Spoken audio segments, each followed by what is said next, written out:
और यही अधिक लोगों ने किया है। अधिक लोग जीते कहां? क्योंकि अधिक लोग भूलों से डरे हुए, इतने डरे हुए हैं कि जिए तो जिए कैसे, कहीं भूल न हो जाए। भूल में कुछ बुराई नहीं, हां, एक ही भूल दोबारा नहीं होनी चाहिए। भूल से ही तो आदमी सीखता है, संवरता है। भूल ही तो धार रखती है, भूल ही तो तेजस्विता देती, भूल तो चुनौती है। नई नई भूलें करो, रोज रोज भूलें करो, हां, वही वही भूलें मत करना।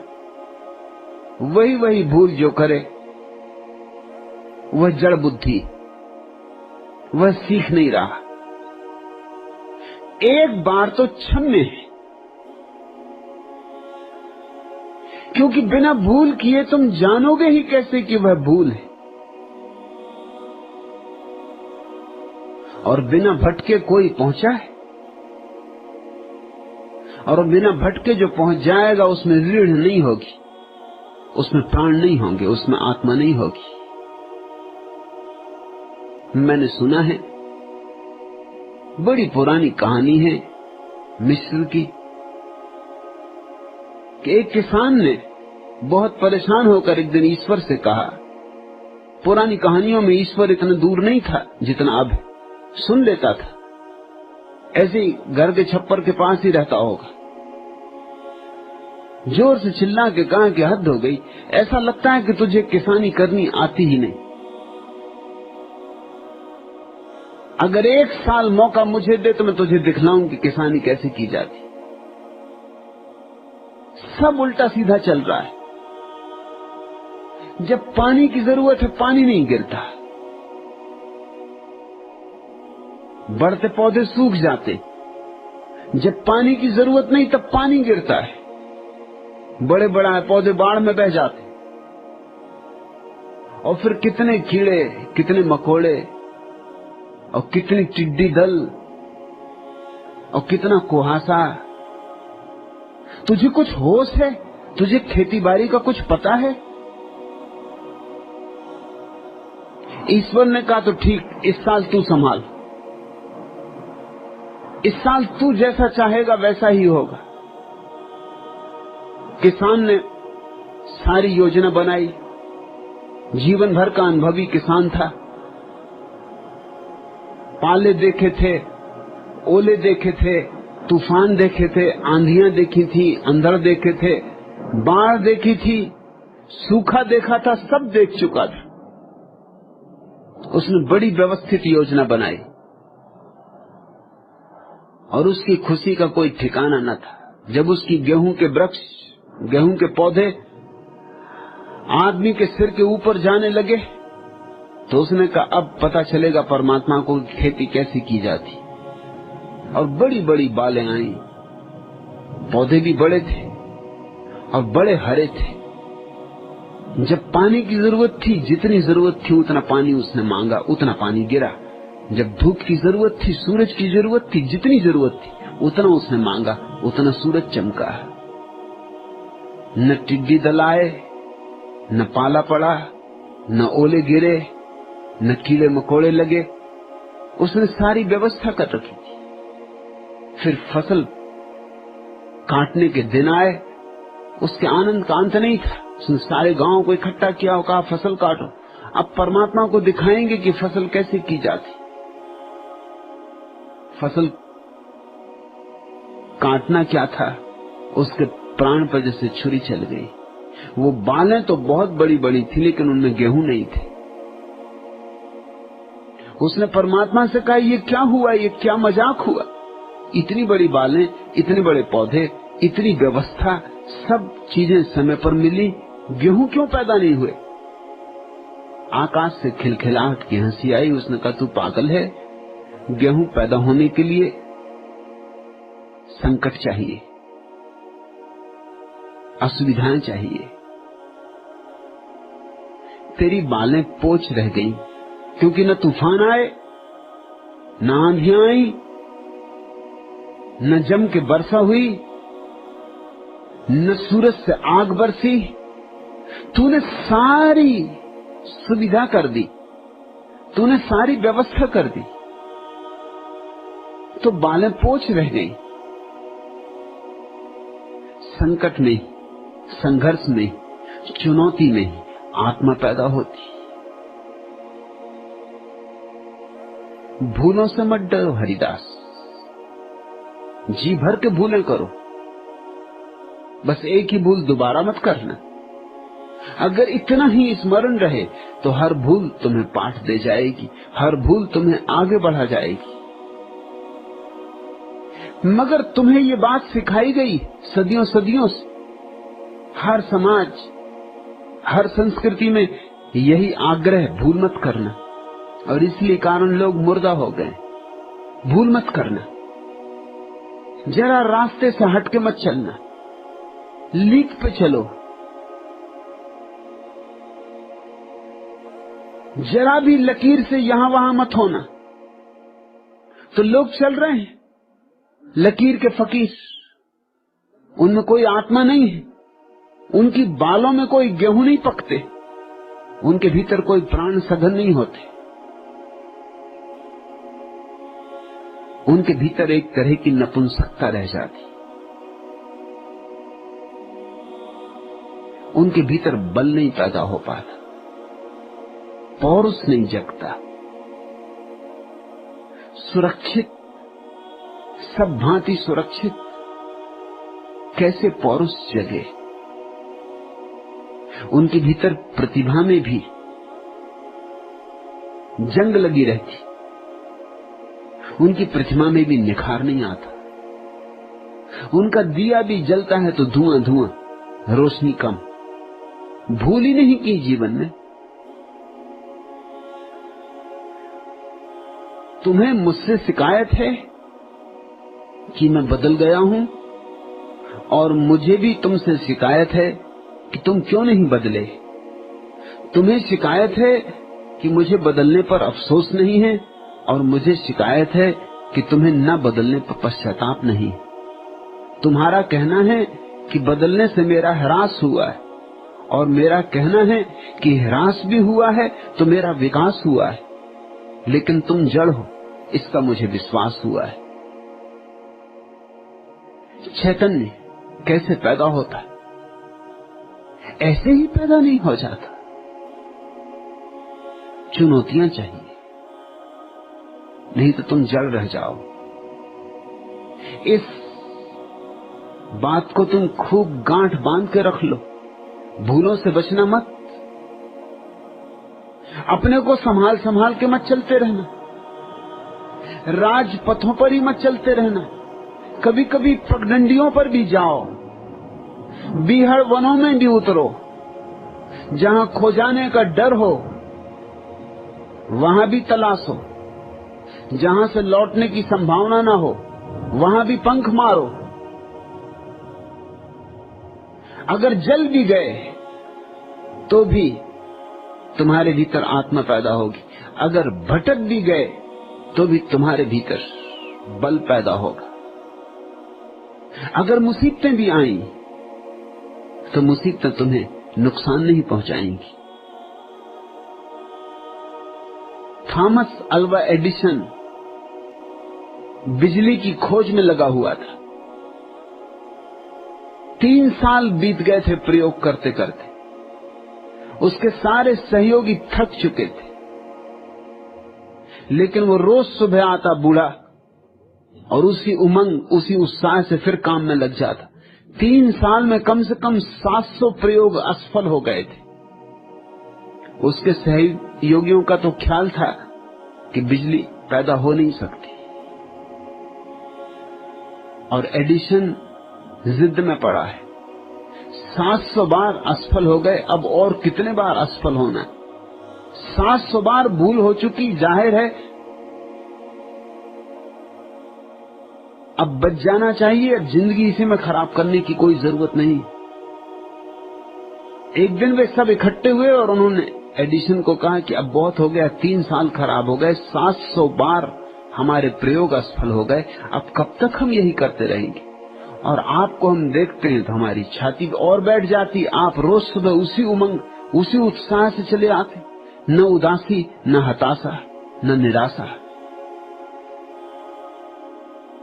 आपको पता है कि 700 बार प्रयोग असफल हो चुका है। एडिसन ने कहा मुझे पता है, इसलिए तो मेरी उमंग रोज रोज बढ़ती जाती कि अगर समझ लो 1000 गलतियां हो सकती तो 700 तो हम कर चुके, अब 300 ही बची।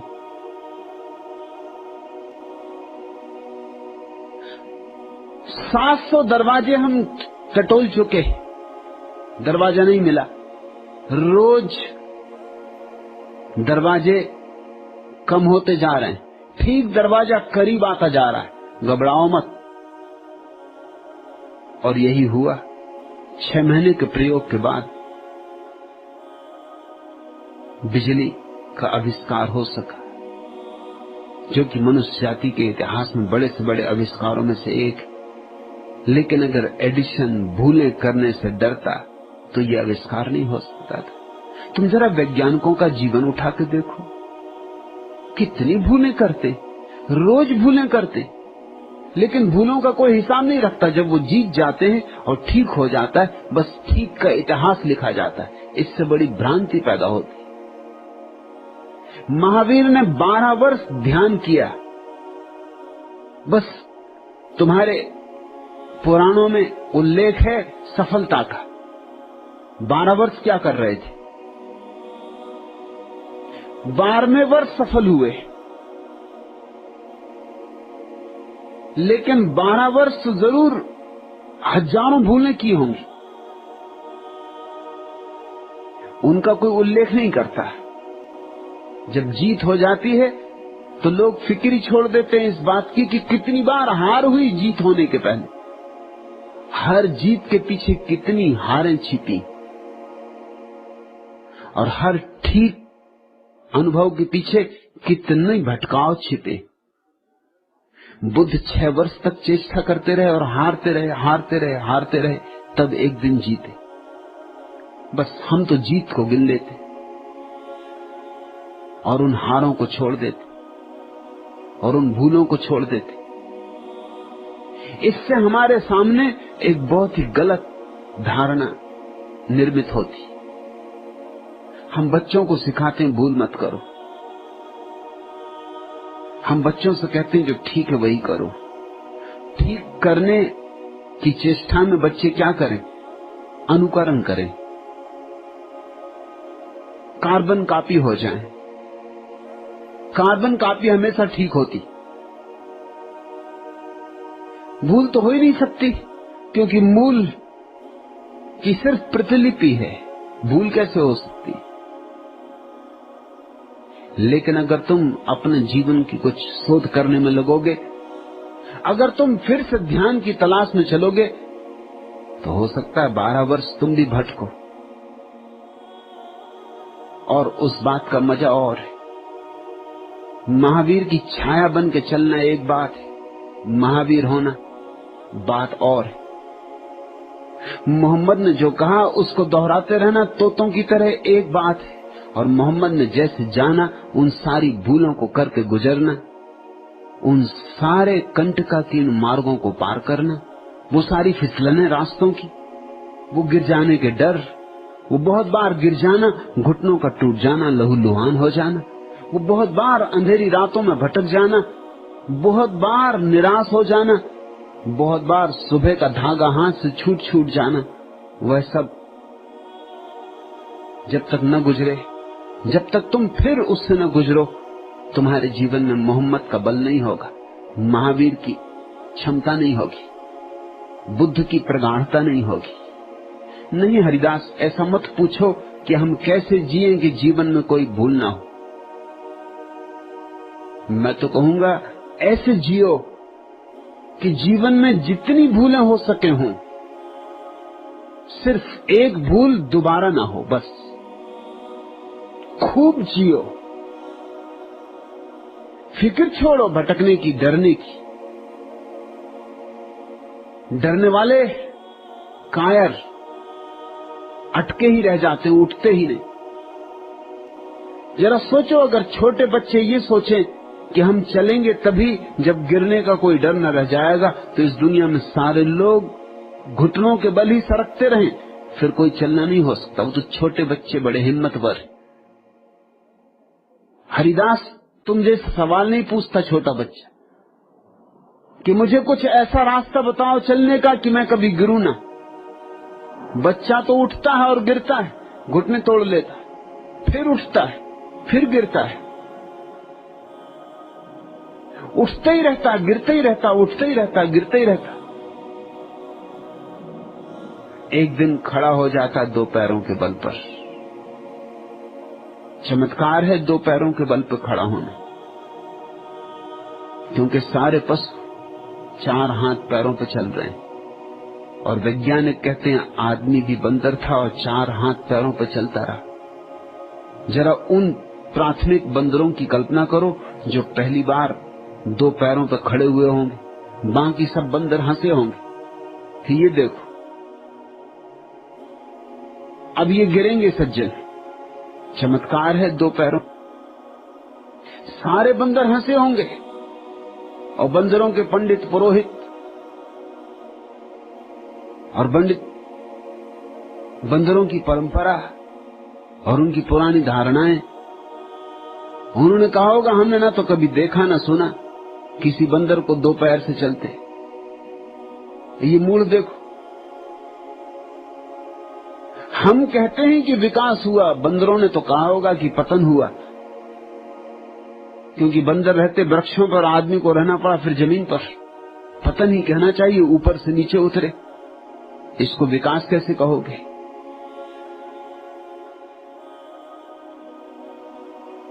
लेकिन जो पहले बंदर दो पैरों पर चले बहुत बार गिरे होंगे, बहुत बार गिरे होंगे। जैसे छोटा बच्चा गिरता है, उनके घुटने टूट गए होंगे, लहूलुहान हो गए होंगे, लेकिन फिर भी वे कोशिश करते रहे। उनकी कोशिश एक दिन सफल हुई। उनकी सफलता से ही मनुष्यता का जन्म हुआ, क्योंकि जिस दिन दो हाथ चलने के काम से मुक्त हो गए, उस दिन दो हाथ और दूसरे काम के लिए मुक्त हो गए। फिर हम बहुत कुछ काम कर सके। अगर चारों हाथ पैर चलने में ही लगे रहें तो कुछ और नहीं किया जा सकता। आदमी ने दो पैरों पर चलना छोड़ दिया, दो हाथ बिल्कुल स्वतंत्र हो गए। अब इन स्वतंत्र हाथों से आग जलाओ, अस्त्र बनाओ, शस्त्र बनाओ, मकान बनाओ, बैलगाड़ियां बनाओ कि हवाई जहाज बनाओ, अब तुम जो भी चाहो करो। ये दो हाथ मुक्त हो गए। इन दो मुक्त हाथों में सारे मनुष्य का विकास छिपा है। बंदर अब भी सुरक्षित है अपने वृक्ष पर। उसने भूल न करने का रास्ता पकड़ा, नहीं तुम ऐसा पूछो ही मत। मैं तो तुम्हें चुनौतियों को अंगीकार करना सिखाता हूं, तभी तुम्हारे जीवन में सुबह होगी। और जितनी अंधेरी रात होगी उतनी ही प्यारी सुबह होगी। और जितने दूर तुम परमात्मा से निकल जाओगे भटककर, उतने ही पास आने का मजा होगा। जितनी कंठ में प्यास होगी उतनी ही तो तृप्ति होगी ना। तमाम उम्र गुजारी है अंधेरों के तले, आपके दर पे ही जाना कि सवेरा क्या है। मौज तूफान की साहिल से मुलाकात न थी, आपसे मिलके ही जाना कि किनारा क्या है। सुलगती बालू में छाया है बस बबूलों की, आपकी छाए मिले फिर से सहारा क्या है। हंसे तो ऐसे खिजाओं का हाथ थाम लिया, हमने जाना कि फिजाओं का नजारा क्या है। पतझड़ों में वसंत छिपे हैं, जरा पतझड़ों में तलाशो। और भूलों में भटकाओं में सत्यों के मंदिर छिपे हैं, जरा भूलों में भटकाओं में खोदो, गहरे खोदो। जो व्यक्ति भूल करने से बचना चाहता है उसका साहस समाप्त हो जाता है, वह कायर हो जाता है। और कायरों के लिए इस जगत में कुछ भी नहीं।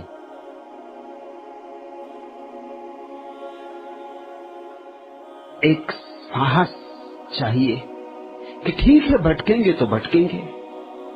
जीसस की प्रसिद्ध कहानी, एक बाप के दो बेटे। छोटा बेटा जुआड़ी, शराबी, वेश्यागामी। बड़ा बेटा मंदिर जाए, पूजा करे, पाठ करे, दुकान में मन लगाए, खेतीबाड़ी में डूबे। आखिर बड़े भाई ने कहा कि छोटे भाई के साथ रहना मेरा नहीं चल सकता, मैं कमाऊं और ये गंवाए, हमें अलग कर दे। तो बाप ने दोनों को आधी आधी संपत्ति बांट दी और अलग कर दिया। छोटा बेटा तो आधी संपत्ति लेकर तत्काल शहर चला गया। छोटे गांव में क्या करेगा, वहां ज्यादा भूल करने की सुविधाएं भी नहीं थी। बड़ा बेटा गांव में ही रुका। अब उसने दिल खोल के धंधा किया, पूरे प्राणों से खेतीबाड़ी की, खूब कमाया। और छोटे बेटे ने शहर में खूब गंवाया। 2-4 साल में ही छोटा बेटा भिखमंगा हो गया। होना ही था।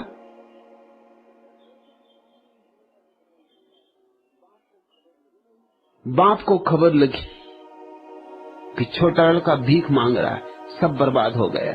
उसने खबर भेजी कि तू वापस लौटा। इतने नौकर हैं घर में, तू अगर एक बिना कुछ किए भी पड़ा रहेगा तो भी चलेगा, तू वापस लौटा। बाप का संदेश मिला तो बेटा वापस लौटा। और जब बेटा वापस लौटा तो जीसस ये कहानी बार बार कहते कि बाप ने घर में दिए जलवाए, दीपावली मनवाई, बंधनवार सजवाए, फूल लटकवाए। जिस रास्ते से बेटे को लाना था उस रास्ते पर स्वागत का इंतजाम किया, द्वार बनाए, श्रेष्ठतम भोजन तैयार करवाया। वर्षों के बाद बेटा वापस लौटता था। बड़ा बेटा खेत पर काम कर रहा था, भरी दोपहरी धूप में।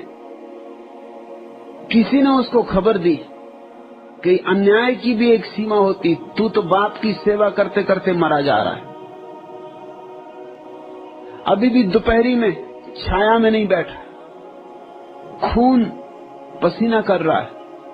और तेरे स्वागत में कभी बंधनवार न बंधे, कभी दीपावली न मनाई गई, कभी सुगंधें न छिड़की गई, कभी बैंड बाजे न बजे। और तुझे पता है तेरा छोटा भाई बर्बाद होके भिखमंगा होके लौट रहा है। सहनाई ये जो बज रही उसी के लिए बज रही।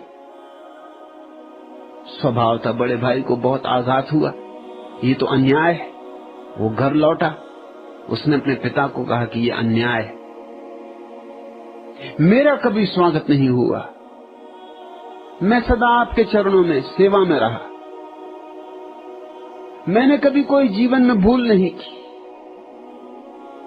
सदा आपने जो कहा वही किया। और छोटे ने जो आपने कहा उससे उल्टा किया और उसका स्वागत किया जा रहा है।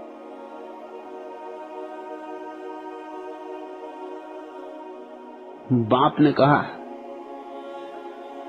तुझे पता होगा, तुझे भली भांति पता होगा, क्योंकि तू खेतों पर रहता है, अपने पास भी भेड़े हैं, तू कभी भेड़ों को भी लेकर पहाड़ों पर जाता है। तुझे भली भांति पता होगा कि अगर कभी कोई भेड़ जंगल में भटक जाए तो गड़रिया अपनी 1000 भेड़ों को असुरक्षित छोड़कर उस एक भेड़ की तलाश में आधी रात जंगल में जाता। और जब भटकी भेड़ उसे मिल जाती है तो उस भटकी भेड़ को कंधे पर लेकर लौटता है। और जो भेड़ें कभी नहीं भटकी उनको कभी कंधे पे लेके नहीं लौटता, लौटने का सवाल ही नहीं उठता। तू मेरे पास है, तेरे स्वागत का कोई सवाल नहीं।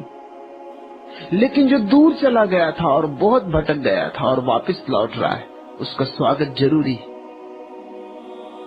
जीसस कहते थे ये कहानी सिर्फ किसी पिता और उसके बेटों की कहानी नहीं, ये कहानी अस्तित्व की कहानी, ये परमात्मा की कहानी। यहाँ जो दूर जितने भटक जाता है, परमात्मा उसके स्वागत के लिए उतना ही तैयार है। क्योंकि दूर भटका हुआ आदमी कुछ कमा लेता है, कुछ जो बड़ा अदृश्य है। तुमने भी ख्याल किया होगा, जिन लोगों ने जीवन में कभी भूल चूक नहीं की, उनको अगर तुम देखोगे तुम उन्हें गोबर गणेश पाओगे। बिठा दो एक कोने में सजा के तो अच्छे लगते, और किसी काम का ना पाओगे। भीतर बिल्कुल पोच, गेहूं है ही नहीं। और जिन लोगों ने जीवन में बहुत भूलें की, बहुत भटके, बहुत ठोकरें खाई, दर दर दरवाजे दरवाजे, उनमें तुम एक तरह का बल पाओगे, एक तरह की गरिमा पाओगे, एक तरह का गौरव पाओगे। उनमें तुम पाओगे कुछ जिसको आत्मा कहा जा सकता है। इसलिए मैं नहीं कहता हरिदास कि भूले ना करो, मैं तो कहता हूं भूले करो, होश पूर्वक करो। मेरी शिक्षा बिल्कुल भिन्न है। भूले करो, जरूर करो, होश पूर्वक करो। हर भूल से सीखो और हर भूल को निचोड़ लो और उसको अपना अनुभव बना लो। तमाम उम्र गुजारी है अंधेरों के तले, आपके दर पे ही जाना कि सवेरा क्या है। तब आएगा वह दरवाजा सुबह का, जब जिंदगी भर न मालूम कितनी अमावसों के नीचे गुजारोगे। मौज तूफान की साहिल से मुलाकात न थी, आपसे मिलके ही जाना कि किनारा क्या है।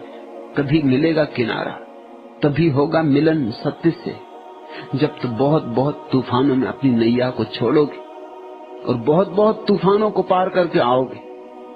बहुत बहुत खतरे डूबने के उठाओगे तो ही किनारा है। जो किनारे पे ही रहे और तूफान न जाने, उनके लिए क्या खाक किनारा है। जो तूफानों को पार करके आए, उनके लिए ही किनारा किनारा है। जिन्होंने मझधारों को किनारा बना लिया, उनके लिए ही किनारा किनारा है। जीवन सस्ता नहीं है और जीवन के प्रत्येक अनुभव के लिए चुकाना पड़ता है, कुछ चुकाना पड़ता है, कोई कीमत चुकानी पड़ती। भूलें और उन भूलों के कारण हुए दुख और पश्चाताप और पीड़ाएं मूल्य हैं जो आत्मवान व्यक्ति को चुकाना ही होगा। चुकाओ और तुम जितना चुका सकोगे उतना ही पाओगे, न ज्यादा न कम। इस जगत में अन्याय नहीं है, प्रत्येक को उतना ही मिलता है जितनी क्षमता वो अर्जित कर लेगा। मगर क्षमता कैसे अर्जित होती? घर के कोने में छिप के बैठ जाने से क्षमता अर्जित नहीं होती। और वही तुम्हें सिखाया गया, खासकर इस देश में तो यही सिखाया गया सदियों से कि कुछ भूल भर न करना। परिणाम ये हुआ कि पूरा देश गोबर गणेश हो गया है। एक कोने से लेकर दूसरे कोने तक मुर्दों की कतारें हैं, जिनमें जीवन नाम मात्र को भी नहीं तो ये कहीं हो सकता था कि हजारों साल तक ये देश गुलाम रहे। छोटी छोटी कौमें आई, जरा जरा से लोग, जिनकी कोई ताकत न थी, क्षमता न थी, वे भी जीत गए। हूण आए, बर्बर आए, तातार आए, मुगल आए, अंग्रेज आए, पुर्तगीज आए, फ्रेंच आए, जो भी आया, इस विराट देश को क्षण भर में मुट्ठी में कर लिया। क्या कारण रहा होगा?